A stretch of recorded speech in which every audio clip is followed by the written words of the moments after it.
Well, the weather looks like it's turned against me. I was supposed to be in the 60s today. I was going to go run and work Pyrenees. I wanted to, check on all those splits we made a month ago, and the mating rate's been so bad. I figured I could pick up a lot of comb there and run into those foundation yards. But the weather crashed, and I don't know. You can see it's pretty overcast, pretty nasty today. We're looking at I think we're topping out at it says we're topping out at 58, but there's only a few hours where it's going to be mid 50s and above in the afternoon. So I'm just doing a little bit of cleanup work. You can see I took all these lids here with the double red pins. These were ones that was a hive that was weak that I merged with this single. You can see nobody's flying. I don't want to bother anybody. It's pretty cold. And to top it off, there's a storm moved in, so it's raining every single day, like 90+%. Looks pretty nasty for the rest of the week. So might be a very, very short video, incomplete video this week because it's too cold to open the hives and I'm about to get rained out. So I knew there was some rain and some cold coming, but I really thought I'd have a few days here where I could work a little better. So I'm just down here picking up equipment and just picking up those medium boxes of foundation that I popped off with those singles there because they weren't doing really good with that empty super on them. And just doing a little nitpick stuff. I did finish feeding last night. I stayed out late, and all the hives have gotten 2 gallons of a 1 to 2 syrup. It took me less than 2 weeks, I believe, to do it, but it definitely took over a week. I can't remember exactly to run through everything. And you saw I was digging around like an Alfred occasionally. Some yards I kind of wish I could have dug around, but by the time I got out to the yard, it was dark. So the food, everything is covered. I'm really just most interested in checking all the splits. It's time for, I think, almost all the splits to be checked. And then, again, to collect that comb before it goes bad, spread it around, and then start grading. That's kind of what I was hoping to do today, was start grading. I'm not going to grade if it's only in the mid 50s. That's kind of rough. I'm going to get a bad grade there. So I'll do what I can do. The nice thing is, since I've had a little bit of time, I did reach out to the West Tennessee inspector up there. I think Chuck Burton. I got a hold of him. He picked up the phone right away. It was pretty nice. I think he's down at that conference beekeeping conference in Tampa right now. And he was able to give me some information, a little bit about my area. Obviously, he specializes in West Tennessee, and I'm in East Tennessee, so a bit of a different thing there. But he did know some beekeepers over there, so he kind of gave me some timelines. I'm still trying really hard to get a hold of Mike Studer. I got an email from him a while back, but I just haven't been able to get him on the phone. I know everybody says he's busy, but I've been trying for 3 months now.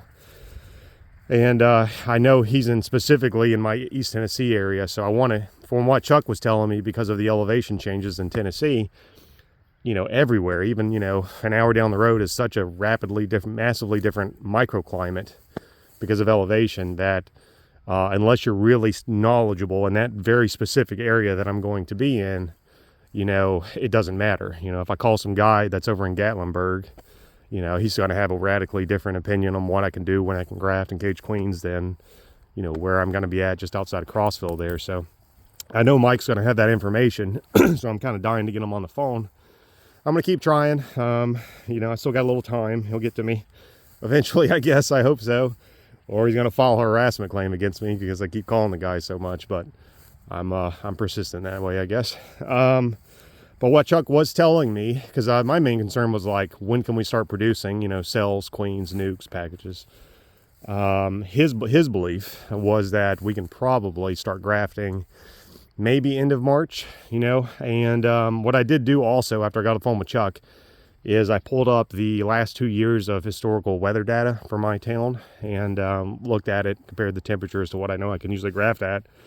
And I agree with them. There's definitely some nasty cold nights, but it can definitely get into the mid 50s, 60s in mid-March, late March. So that is grafting weather. Even if it drops cold, they can still make some cells. It's not going to be probably a great 80% success rate on grafts, but we could technically start. And I do know the bees, and he said also that the bees will start boosting a little bit in February, which is the same here. They got red maple and some others. He gave me some plant names I need to look up and see if they're in my specific area. So they will brood up. Now it's so cold, they're not going to brood up like they brood up in Florida in February. Like here in February, they start growing pretty rapidly. But hey, there's still some growing, and he told me generally there is a little bit of brood even during the winter at least for him in West Tennessee. It's not much. He said it's like a golf ball size, patch of brood, but they don't ever really go fully broodless. And he was telling me that there's a Wisconsin beekeeper, a big commercial guy, who runs, thousands and thousands of colonies, that overwinters bees in Tennessee for almond pollination, which made me feel better, because, that's our main revenue stream. So I'm like, okay, if this guy that's, probably 2 or 3 times my size, feels confident overwintering in Tennessee, that's a good sign for me. He's also going to reach out and try to get me some contact information for some other commercial beekeepers in the area, and just kind of tell him I'm looking for like very specific kind of, production information. And he's going to see if he can find someone who's willing to call me and share those details with me. I'm not really a threat to any of those guys. We're going to be so far spaced out. It's not like, I'm asking my neighbor to tell me how many queens he can sell in a year or something, and potentially putting him under some kind of competitive pressure. And he said the commercial beekeepers, very few that there are, get along pretty well. Everybody's pretty nice, and gave me some tips and stuff. So that was a really nice phone call. But yeah, basically he was telling me maybe mid-March we can start grafting, which would mean realistically, honestly, probably 3rd week of April is when I could start caging queens. So, right, it's about 5 weeks after your first graft, give or take, until you've got that cap brood and you can pull the queen out of there. So everybody keeps calling me and asking me when we're gonna have queens and nukes and stuff. And I mean, honestly, even with this information, I still don't know. I feel better when Mike calls me, and maybe he can tell me. But if I had to guess what I could see from what Chuck's told me and what I can just kind of gather from my own research, which has been pretty limited because there's just not a lot of information out there that I can find. 3rd week of April is probably when we're going to have queens we can cage. That would mean we're probably also would have nukes ready, and then also packages ready. So that's kind of what we're looking at, which it's not, honestly, it's not a big difference than what we do here. People think I'm in Florida and they think I can pop queens out in mid-March. It's not true. I'm in northern Florida. Like, we're basically Alabama, Georgia. So this year we didn't even start selling queens until the 1st week of April. And we didn't start selling nukes, I think, until, I think it was the 2nd week of April, if I'm not mistaken.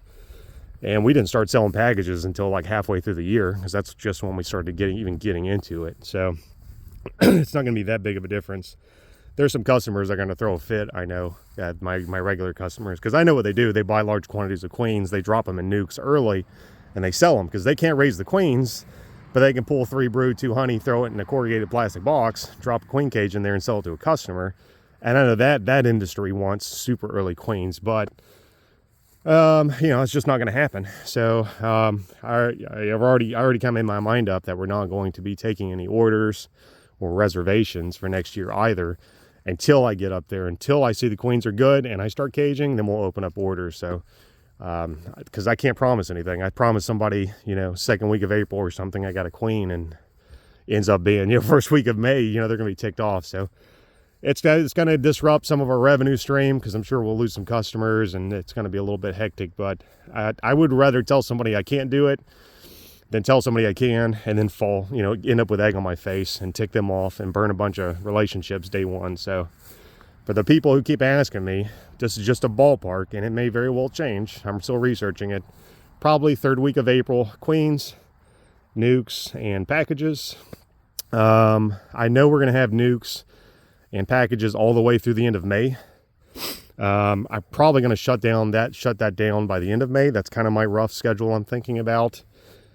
Just because I don't want to be in the situation in Tennessee, because it seems like July is kind of a dearth period up there from what I can gather. So I don't want to have little 5-frame nukes that I just transferred over to a 10-frame box right into a dearth, because these little things, they'll survive here no problem here in Florida. They're not going to survive up there in Tennessee. So it's snowing up there right now. So I have to build up those nukes on the spring flow to get them strong enough, not only just try to get them to California, but also to just survive the potential winter, which is going to be harsher. So that's going to limit our nuke production window. That's just going to be how it is. Queens I can probably continue to raise through June. That's kind of my guess from what I can gather online. But yeah, when the dearth hits, then of course cell production will crash, drones will crash, queens will crash, And I don't want to be in a position next year either, like I was this year, where we're making I'm exaggerating, but feels like we made like 50% of our splits in the second half of this year as walkaway splits because I sold all our spring queens and I used up most of my cells to keep the queen production going. And we sold cells too, which I may not even want to sell queen cells next year just because I need to keep them for my splits. Those little minis consume so many cells, it's brutal. And I want to increase the amount of minis we're running next year. I want to increase production. So my goal is to have maybe 1,000 minis next year. That's what I'm hoping for. And then kind of just get away from raising them in the 5-frame nukes slowly. I know they're safer to raise them in, but they're too expensive when they fail. You know, we had 300 of them and you can see there's, I don't know what's left, you know, a little over 100. It's just not really as financially viable as running the minis, even though the minis have a lot of other problems, for sure. So that's kind of what I'm thinking anyways, ballpark timeline. I'm sure we're going to raise our prices a little bit just to match up with the locals up there. It seems like, and I'm just looking on the Facebook groups, a lot of guys are selling nukes for 200 bucks, packages for 150. I still haven't really seen exactly what they're selling queens for. I'm thinking like 30 bucks. So that's probably going to go up a little bit as well. Just to give everybody a heads up on those things. Pricing still tentative, but it's definitely going to increase because, you know, I just can't produce as much. So, and I want to be able to hire some help out here to do these things. And I'm going to have to increase the price to help offset the cost of labor because I just can't keep up with all this anymore. It's just getting to be too big. You know, I want to increase again. So my hope is for us to jump up to about roughly, I'm going to put my foot in my mouth here. I'm going to regret it when I say this later, but my goal is hopefully to just try to maintain about 2,000 hives on full weight pallets. And that could be 5-frame nuke up to double deep, you know, anything in between. That's what I consider a production hive. And then run about 1,000 minis. So that would top us out at about 3,000 hives. I mean, technically, if you count the minis this year, we got up to, I don't know, 2,500 or something in that realm. So if we buy a few hundred more minis, which, you know, we may take a little hit just because we're cycling and burning a lot of this equipment, but if I can afford it, I'm going to buy more new stuff next year too. That's kind of what I'm thinking. I'm thinking a couple thousand of these, 1,000 minis, and, you know, if we could go into winter with 1,600 or whatever, you know, kind of like what we're doing now, that would guarantee us 2 semi-loads, which I have to send. And third semi is pretty iffy up there. I'm not holding my breath for that at all. I'm going to shoot for it, of course, but I'm not writing it into the budget for next year, just because who knows? It's hard to get it up even right now, but hopefully I also won't have so much foundation, which is the only reason that, you know, the bees are not as strong as they are. Most of that will be drawn out, and I'll checker it properly next season and give them a thin syrup next season, and we'll eliminate the foundation problem during the spring. And I'm not trying to, you know, fix it post summer dearth. So that's just been some of my thoughts. I've been looking and trying to put together a budget and a beekeeping calendar for next year and gather what information I can. Again, none of that is set in stone or anything, but those are just kind of my current thoughts, and I feel like that's probably pretty close to what we'll be doing. So all right, well, I'm gonna finish cleaning up here, and if I can get over to Pyrenees for a little bit, I can at least go check those splits, and hopefully we got better than a 35% mating rate like we did last month, and start collecting some of that comb to boost those foundation heavy hives and see how that goes. While I'm waiting for the weather to warm up, I'm going to start burning the equipment pile. This is just old junk we need to get rid of. I think also, so I've still got these nukes sitting here from when we transferred them back out in August, and a lot of these are absolutely crumbling to dust. So I think we're going to call out these plastic, like I don't want to haul these up to Tennessee. Like, look at that. Like, why? Like these frames, those might be okay, maybe. They seem okay. I know there's some wood frames, that one's a little iffy, that need to go.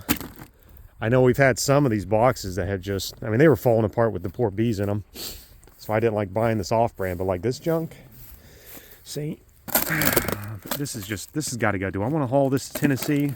I don't think so, man. Like, I don't know. If the wood seems sturdy, but like, look, that's got all kinds of, you know, moth beetle junk on there. I mean, that's horrible. Definitely not. You see all that rot there on the bottom bar? That's going to cause the wood to get really soft and start rotting. I can already kind of see it starting to separate. So on these cold days, these kind of rainy days, I can start go ahead and sorting through this because I need to cull out all this junk. I mean, we have pallets out here that need to be scrapped, so I'm going to try to get some of this done. What I will do is I'm going to pop out all these plastic foundations, because there's some warped ones I might chunk, but most of these are good. I don't really want to get a new wood frame and pop it in for next spring, because I would still need to put some beeswax on there to really get them to draw it. I mean, they will draw this old stuff, but you know, they draw it crooked and it's messy and it's not as efficient.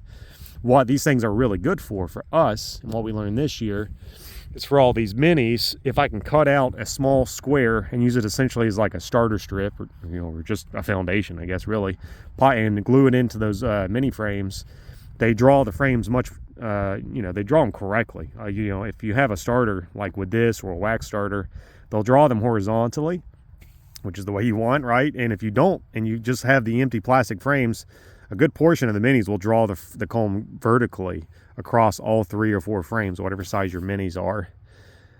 So I don't think we'll have time to really like cut up and glue in all the minis and all the things, but even just having one correct foundation in the mini will help it entice it to draw those frames correctly.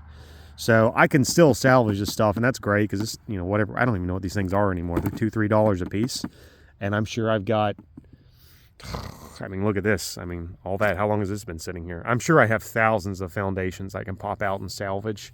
But that wood, no, I think that wood needs to go right to the burn pile, be done with it. And I think we can work in the budget next year to just start buying new frames and cycling this old stuff out with new stuff from here on out, which is something I've wanted to do for years. It's just we haven't really been able to swing it, but I think we can now. So that's what I'll be doing. If the weather warms up, you know, I'll run out and go check those hives. But every time I look at the weather, it's the warm weather that's supposed to come in like the mid 50s is getting pushed back. So it may not happen. But it is a good day to do a burn pile, that's for sure. Well, near about got the pile burned down. I have been burning some frames like crazy. Yeah, we did decide to go ahead and just burn a lot of the old wood frames and save the foundation. I was like, I don't know if I want to do it. And I started messing with them and they were falling apart. And I was like, get them gone. See, the sun has finally come out. So we're already kind of in the afternoon, unfortunately. So I won't be able to do much bee work, but I'm going to go do something. I'm kind of itching to get in a hive, and I really need to go check on those splits at Pyrenees. I need to know. I need to know how many dead hives are out there. It's killing me. I'm losing sleep over it. Yeah, so I'm just gonna let this fire burn down here, and that's it. So I'm in Florida, so obviously I did not go to Tennessee this week. My wife did. She ran up there. You know, we had to get some furniture for the house, and we registered the vehicles for Tennessee, get some new plates and knick-knack paperwork stuff, make sure the electrical and the water, all that was turned on. Thank goodness it was. So that's good. I just had too much to do.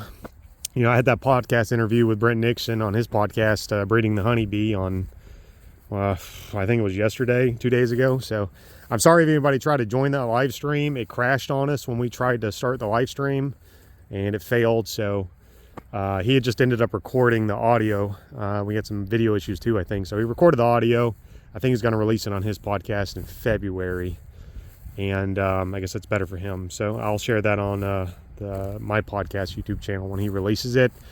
I wanted to try the live stream thing because I want to get more experience so I can have live stream guests on. And he told me, he's like, man, live stream's kind of a pain in the butt compared to pre-recorded interviews. And I was like, let's just do it.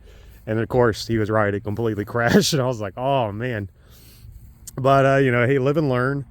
And of course, I got to do I got to give that queen rearing presentation in Alabama, their bee club, here tomorrow night. So I just had too much with the bees and everything going on. I wanted to finish feeding, so I ended up having to stick around, stay back here. Unfortunately, what was nice is one thing I wanted us to do, or her to do, while she was up there, was to meet the builder for the barn we're trying to get a quote for. It turns out actually he's a Mennonite guy, which is pretty cool. I suspected he was, but I wasn't sure. I guess they have a really good reputation for being construction and barn building, so that's a plus. He gave us a new quote for the 50 by 75 foot barn, and as opposed to the 50 by 50 I was looking at, and it's kind of what I expected. So I was happy with the quote. So I think if we can swing it, we're going to try to go ahead and build the 50 by 75, and then he gave me some contacts. So I'm trying to rustle up a quote for the concrete pad, electrical. I think we got to do a little dirt work because the slope, you know, is up there, you know, on the property. They want to level that off. So a lot of little stuff to do. And I think what we decided to do is just try and take out a USDA loan for the barn. The USDA has kind of cautioned me against doing the farm facility storage loan. I can't remember how to pronounce it. Whatever it was, some kind of construction loan, because they said it would take so long to do. It's very complex. They recommended we just take out like a standard direct loan with them. So that would actually also cover the construction, but because it's construction, they've got to go like test for endangered species, and if there's wetlands, and check for like, I don't know, soil contamination. And they were like, oh, it's going to take an extra 30 days to run all these tests. And I was like, oh man. But the USDA is better for us. It's usually a lower interest rate, and I can just make one payment after almonds, and it's better than making going private. So that's probably the route we're going to do, but I've got to have all the quotes for all the different factors of the barn, because I would like to just build everything out the gate and be done with it and wrap it into a single loan. So that's mostly what I'm waiting on, is get itemized quotes from all these different guys that are going to be focusing on different parts of the barn. And we'll see if we can't go for the loan up there and get that thing going. So that's my main priority at the moment. So, but yeah, it looks good. The guys seem really nice, and the people he recommended seemed like they were really nice people. I spoke to them on the phone, so pumped about maybe having a barn, kind of a comb room / junk room / honey house, the first year. So pretty pumped about that. So I don't know if we'll be able to swing it, who knows, but that is what I'm shooting for. But it looks like the bees are finally flying a little bit. Yep, they are. It's amazing how much warmer it gets when the sun comes out. So yeah, as soon as that burn pile drops off and dies out, I'm gonna leave and go run and check on Pyrenees real quick. Still doing pretty good on syrup. I have burnt through all the totes up there on the top row. Now a lot of those were the ones that I only filled halfway up when the truck came, just so I didn't have to mess around and equalize totes or whatever. I could just add some water to it and go on. This bottom row here is all 200 gallons of undiluted syrup per tote. There's 8 totes, that's 16 totes. If I double it by adding water to them, which would put me at roughly a 1 to 1.5 syrup concentration, because there's about 25% water when it comes off the truck naturally in the corn syrup, which is probably where I should go. I don't want to go too heavy yet. I'm going to still try to stay a little thinner, but not maybe quite that 1 to 2. This cold weather is freaking me out. So that should still be enough. That should be about 3,200 gallons if I did my math correctly, once I dilute it down. So that's basically 1,600 more 2-gallon buckets. So we don't even have 1,600 hives anymore, right? They're dying off and they're consolidating. So that basically means I could quite comfortably feed all the hives another bucket. And I just fed all the hives, over the last week and a half. And already that bucket was a little bit extra. So, and there are many hives that are going to die, get combined, and or are honey bound and don't need any more food. So we're doing really, really good on syrup. I'm not even worried about it at all, thank goodness. So if they need feed, they're getting feed. The radish is starting to bloom here next to Pyrenees. Not a ton. That's an old field. There's an old cotton field out there. Usually this whole field later in the winter is solid yellow. It's one of the best parts about having this location. Hasn't really fully come up yet, but already this is really great to see. I hope the bees are catching all that pollen. Oh, look at that. There's actually a swarm up in the tree here outside the bee yard. I can't believe they're still alive. They look pretty tightly clustered though. They don't seem like they're very active. But man, that is a nice little hive right there. All right, made it to Pyrenees. I don't have a whole lot of time left. The bees are flying, but it's still a bit chilly.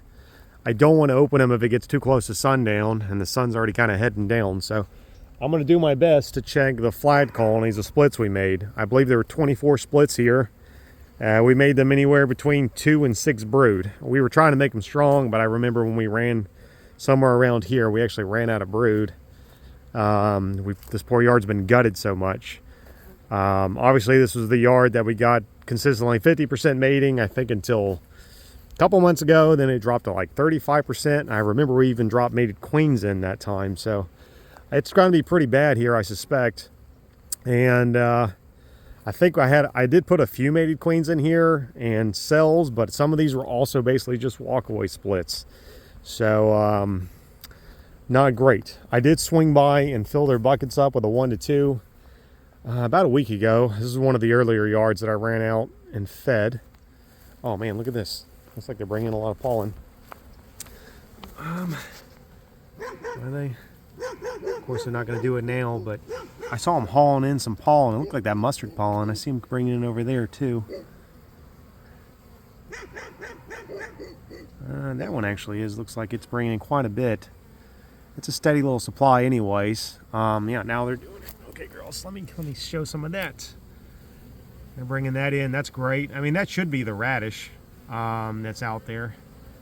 I hope anyways. Hopefully that'll be good with that syrup, and it's warm enough for them to fly, so that's great. This yard is a stinking mess here. Hodgepodge of everything. Hive and a half, singles, double deeps. I suspect we're going to have a pretty hefty loss here. And I want this comb, and I want to have it so I can redistribute it in the other locations.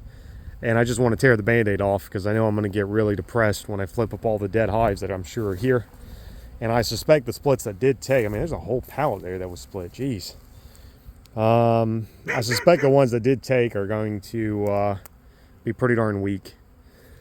But, you know, every year this yard blows up because of that radish. So, you know, whoever is alive is going to do really well. There's another one. Looks like they're hauling some pollen in. Let's see. So that yellow pollen is more than likely the radish stuff.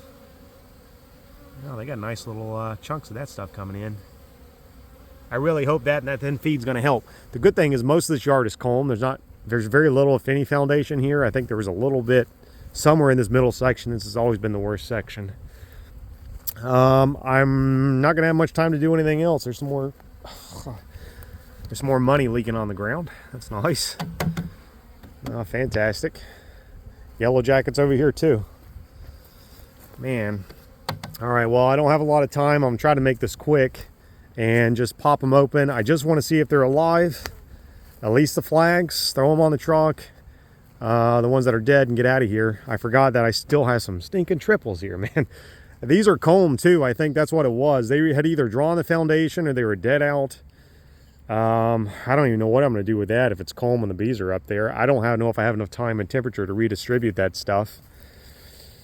I may leave them. I'll just take a quick, maybe pop the lids and see how they look, but I'll do whatever I can do. It's not going to be a lot today, but you know, that's how it is sometimes. All right, well, I'm going to light a smoker and start popping these girls open, see what they look like. Very first hive I opened up is a drone layer. Awesome possum. I could tell right away because there were just drones everywhere. This was that triple. You know, I don't know if this was a split though. I'm trying to remember. I think last time we were here, we thought it might have been bad, but they were robbing or we ran out of daylight or something and we just flagged it. Probably explains why it was a triple. I mean, you can just see already they're crawling with drones. So that sucks. This is a box of honey here though, and the deep that I took off a second ago was also full of honey and bee bread. So good resources. I'm just going to slide in the back of the truck over there. What I'm scared of though is they're going to start robbing, because every time I even think about opening a hive over here, it ends up in a robbing frenzy. So that kind of terrifies me, but honestly, probably most of the splits are going to be that way. They're going to be full of resources, so I'll have to watch that. That may throw me out of whack. I also noticed somewhere in the distance out there, I didn't, you know, put my odometer on or anything, but there's definitely another commercial beekeeper sideliner on the other side of this tree line out there. I couldn't really make out who it was. They were pretty far out. They were on pallets. They had black buckets, dark boxes, so I think I might know who it is, but I'm not really sure, so I'm not going to say anything. And honestly, they're probably far enough away. There's a couple large fields that are going to be radish there for us that the bees can collect. So I don't think it's going to be an issue. I do wonder how long they've been there, because I've never noticed it before. Now it just stands out like a sore thumb. So I wonder if that could have something to do with the robbing that I'm seeing over here in this yard, but I'm not really sure of that either, because I know we've had a robbing here before, and I think it was just a power imbalance between the hives. And we did, as we started splitting the stronger colonies, the robbing always died off. If I was being robbed by an outside beekeeper, the robbing wouldn't diminish by me splitting my own hives. It would probably just stay the same or increase, right? So probably they're not bothering us, but that's something I'm going to kind of watch out for just in case. You know, the only good thing I can think about that is they're close enough that their drones should catch. So maybe we got some more, some better mating or something. I don't know. We'll see. I think split number 2 has not survived. Looks a little dead to me. There's something up there, a little cluster, but I'll check for brood, but I'm pretty sure they're towed. I mean, there's no weight to them or nothing. I'm sure that one's gone. Looks pretty empty. Dang, not cool. Oh, split number 3 dead. Go figure. You know, I think I made a mistake by bringing the pickup truck, because after I commit this mass genocide over here, I don't think I'm going to have enough room to bring all the bodies back to the house.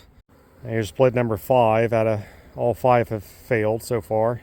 This is the first one I saw that got a cell cup. The first 4 over there were walkaway splits, which didn't really shock me that they kind of failed, but I kind of hope the one with the queen cell would. And it has a little cluster, but it's been 5 weeks since I made the split, so even if they made their own queen, there would be caproot at this point. So unfortunately, just lost this one too. Here's a split I'm not really sure about. It's a single. It's the first single split I came across, and it was made with a cell. They got a nice little population there for a single split. Tons of pollen bee bread though. I don't know if it'll show up, but here's a lot of, there's eggs, and there's some extremely young larvae. They look like 4-day-old larvae.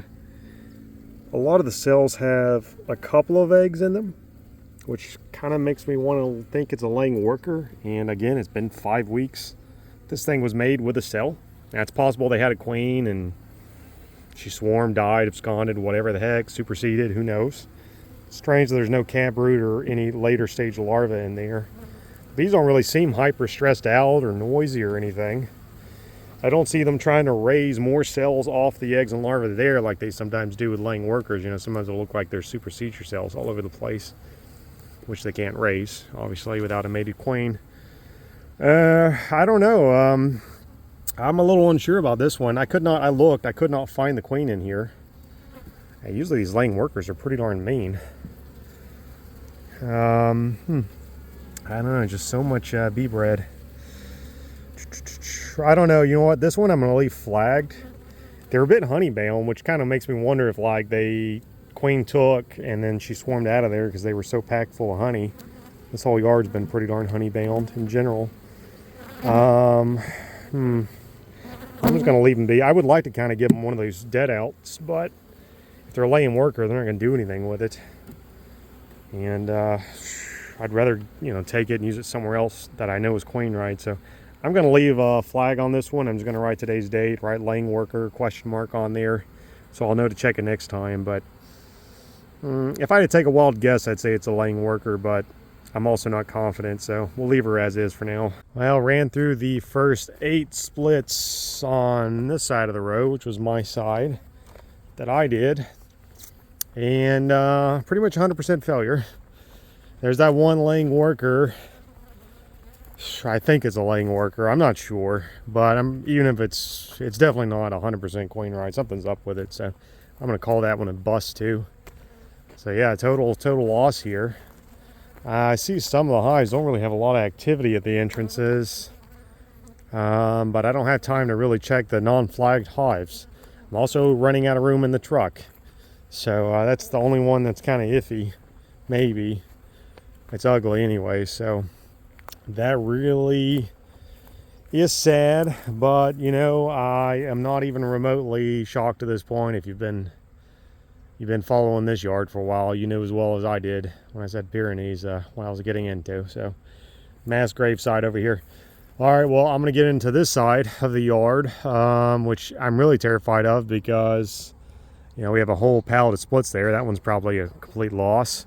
We've had a ton of robbing in this middle section. A lot of the middle sections where we had to make some of those super weak 2-3 splits, 2-3 brood frame splits. I did dump the very few mated queens that I was able to come up with in that section.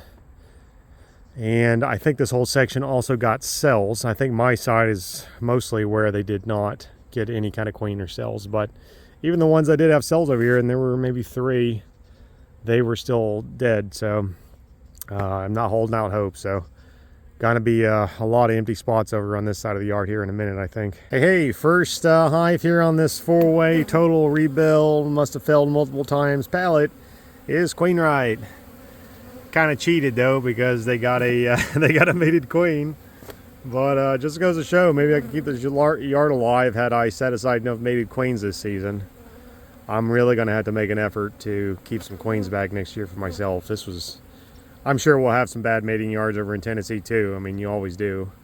The problem there is I'm not going to know what's coming until it happens. This yard, I kind of knew from last year the mating was bad, although I underestimated how bad it truly was.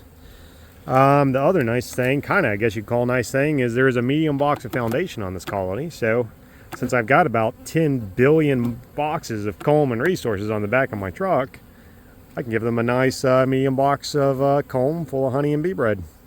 So that's a plus. Okay, I sure hope I have enough had enough queens to rebuild this whole other side, but I'm pretty sure it was like 4 queens, so I'm not gonna get too excited just yet.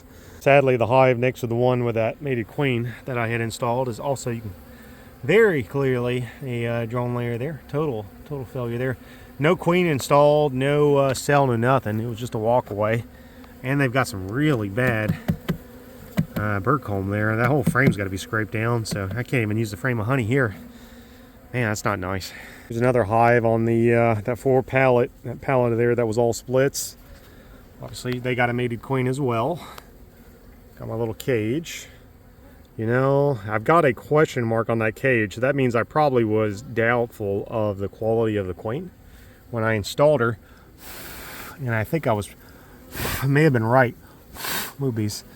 You see some of this drone brood that's interspersed in the brood nest? Like there. It's likely the queen's giving out. She probably wasn't well mated. Look at that. I can't say for sure, but that looks pretty bad to me. I was looking at the old flag here, and I thought maybe it could have been an old drone layer that got pinched, and maybe I dropped this queen in there, but I did not write drone layer on the flag. Doesn't mean I could have made a mistake and didn't do it. But usually I will write drone layer because, just like I was showing in the last week's video, when you see the drone brood in the brood nest, man, it is scalding hot inside this hive. That is crazy. It's so warm. But, you know, this side does not look so bad, you see. That looks pretty, that's a pretty nice sheet of brood. So, I know I've rebuilt this pallet. This is at least twice. This was at least the second time. Of course, now here I'm saying that. Look at this. I don't know. A lot of drone brood there, so she may be bad. I'll be honest with you, I'm not positive on it. The fact that there's a question mark on the cage means I had a doubt when I grabbed her, so maybe she is. And I don't see drone layer marked on this flag, so nothing really, honestly, I can do about it. I mean, I'm not sure as heck not gonna pinch her, right? I mean, I got nothing left to replace her. There won't be any hives left in this yard if I start pinching inferior queens. So I'm just gonna leave her be. I'll call it queen right, but I don't think they're trying to. There's nothing in there. Oh, no, there is. Look at that little egg there. I wonder if they're trying to replace her or they're trying to swarm. They are slam honey bound here. It's an absolute, excuse me, girls. It is absolutely 10 solid frames of honey. This one, I'm probably, and that's a box of foundation there on top, so I may go take one of those dead outs. I almost want to give them a deep, since the queen get up there and lay. I'm about to squish her. I'm about to put my camera down. I'm about to mash her. So I don't know. I'm a little unsure about this one, but there is a queen laying in there at least a little bit. Here's on that 4 pallet too, that 4 split pallet. Look at this. She's very ugly. That does not look like a good queen at all. See, our wings are chewed up. Seems like the hair is kind of missing from her thorax. She's very skinny. Just kind of almost looks kind of greasy looking. There was a cage, but I did not mark anything on the cage. So, if that's, you know, and I don't know if that's her though. I mark, you know, obviously I mark all the queens. If we're going to put them in the cage, we mark them before we put them in there, so I don't have to deal with it later. And usually the queens that go in the cage don't have their dots marked taken off by the bees because they're, you know, the queens are in the cage. They're usually protected away from their workers. So the dots stick a lot better on our caged queens than if I mark them in the hive and release them. And that sure as heck looks like an old queen. So I'm not quite sure what happened here. There's no eggs, no larvae, no cap brood, there's nothing. Just her. But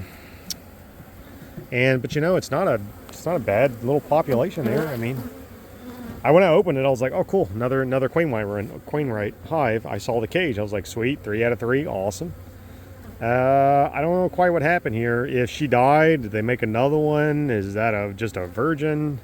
They got tore up on the mating flight, orientation flights.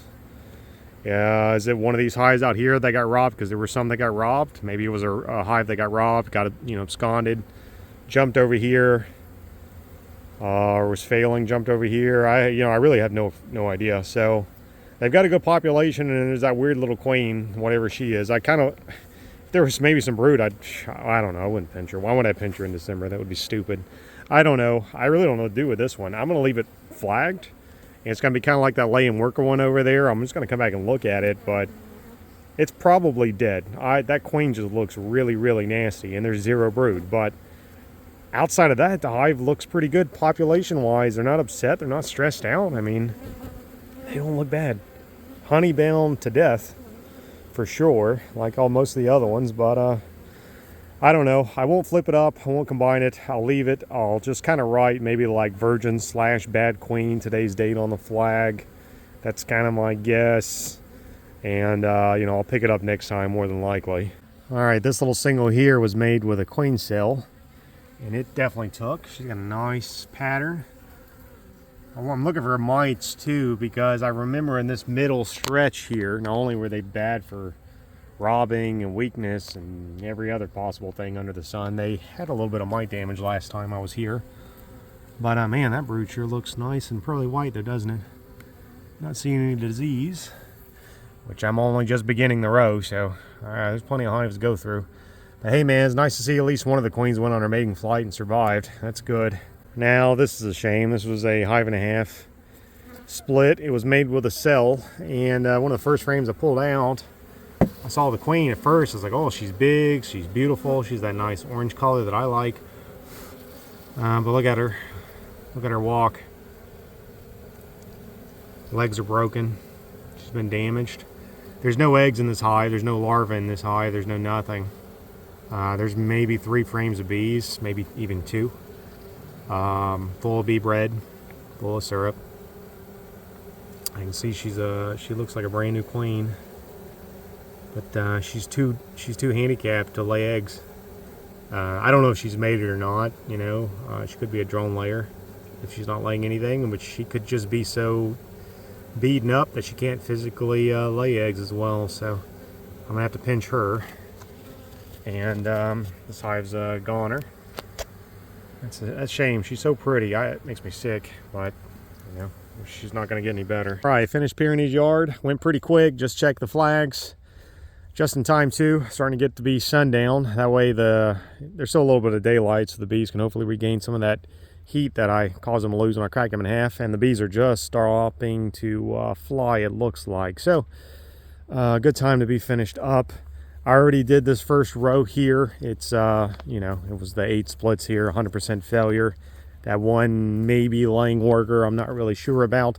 There were 2 or 3 hives in the yard that I was a little uncertain about. Either it was that maybe the laying worker. There were a couple of those old kind of ugly looking queens. I saw one queen that I swear looked like a virgin.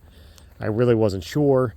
In all of those situations, there was 0 brood though, however, so they did have population and other resources, just 0 brood. So I'm counting those in my total failure here. So there were 24 splits here. I think we made October 24th. 4 mated queens. I can't remember exactly. Something like a dozen cells. Rest were walkaway splits. Total, we ended up with 18 failures out of 24. So only 6 successful. So a 25% success rate, 75% failure rate. No big surprise there. So we consistently got 50% mating rate all freaking year long here. Every month we rebuilt until I think it was our September splits dropped down to 35, and now we're down to 25.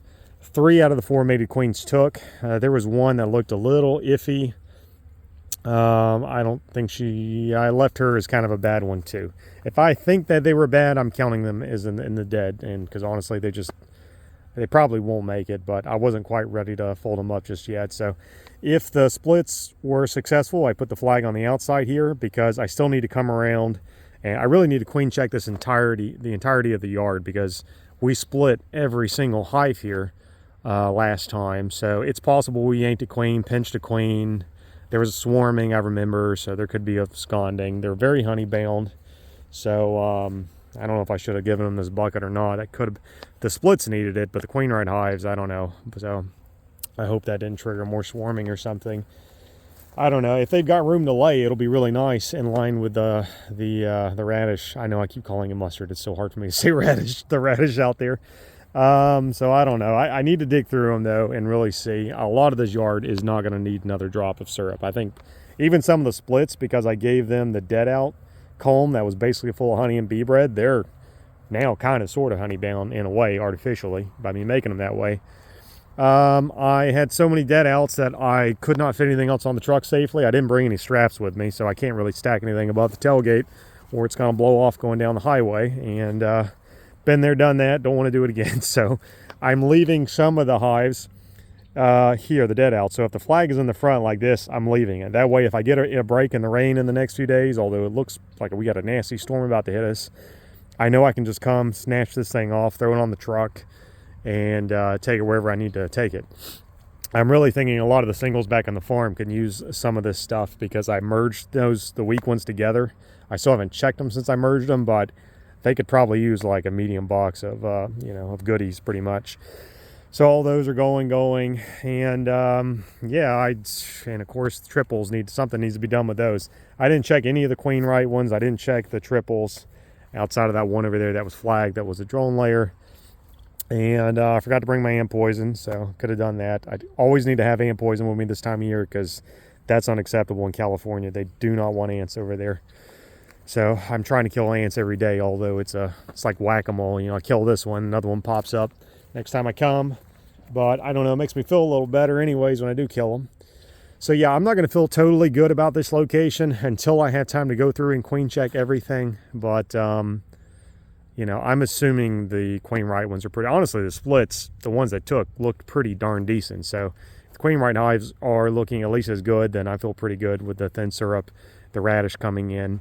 Radish is going to continue to bloom right up until we ship them to California, and after, honestly, they go to California. So basically near about an infinite pollen source for us, so long as temps get in like 55 plus degrees where they can come out and fly.